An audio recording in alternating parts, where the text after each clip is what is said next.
Hi, this is Katie, and this is Cautionary Tales from the Theranos and Flint water crisis. As you know from watching the documentaries, both Theranos and the government officials involved in Flint, Michigan, breached ethical and legal standards, leading to the harm of many people. Theranos founder and CEO Elizabeth Holmes lied to investors about the capabilities of Theranos technology and hid ineffective equipment from regulators. Officials in Michigan government knew about the lead contamination in the Flint River, but failed to respond in an urgent or appropriate manner. Let's start with the legal violations. So it is illegal to mislead investors, and Elizabeth Holmes and Sunny Balwani were charged with securities and wire fraud for doing so. Theranos was also in violation of FDA regulations because their proprietary devices were not approved by the FDA. In Flint, the legal violations included negligence by the governor, violations of environmental regulations such as the Safe Drinking Water Act, charges related to obstruction of justice for concealing the extent of lead contamination, and possible civil rights violations because the Flint crisis disproportionately affected minorities and low-income classes.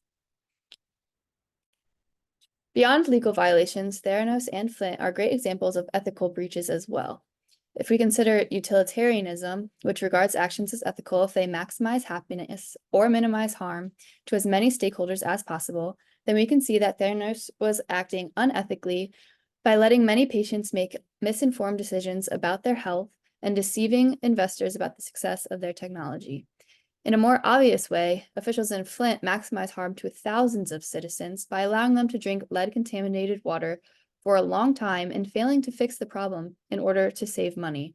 Additionally, in the Flint case, the environment can be seen as a stakeholder, and it was harmed tremendously, especially by General Motors dumping its waste into the river before it was illegal.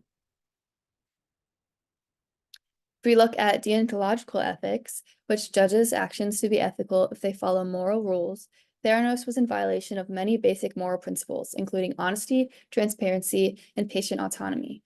Holmes created an environment of deception and secrecy. Their inaccurate tests also prevented patients from making informed medical decisions about their own bodies. In Flint, officials also failed to be transparent and accountable, failed to protect the safety of their constituents, and failed to treat the community of Flint with respect. Lastly, if we look at virtue ethics, which judges actions as ethical if they reflect the good character of the individual doing the action, the leaders of Theranos failed to act virtuously because they engaged in deception and failed to take responsibility for their actions. Holmes was given multiple opportunities to answer questions about the effectiveness of her technology, but over and over again, she lied and deceived in order to maintain her fake success. Similarly, the Flint officials deceived the community of Flint over and over again by lying to them about the cleanliness of the water and then failing to protect the well-being of the Flint community. For both cases, we can learn a lot about corporate social responsibility and ethics.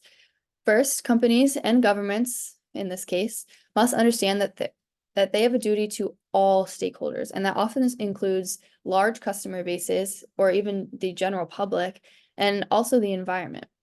And companies can no longer get away with only looking out for their own financial interests. These cases also show the importance of acting honestly and transparently.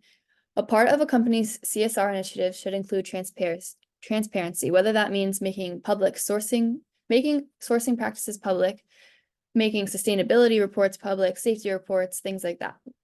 Building that open and honest relationship with the public helps companies maintain a good reputation and fulfill their duty to the well-being of surrounding communities.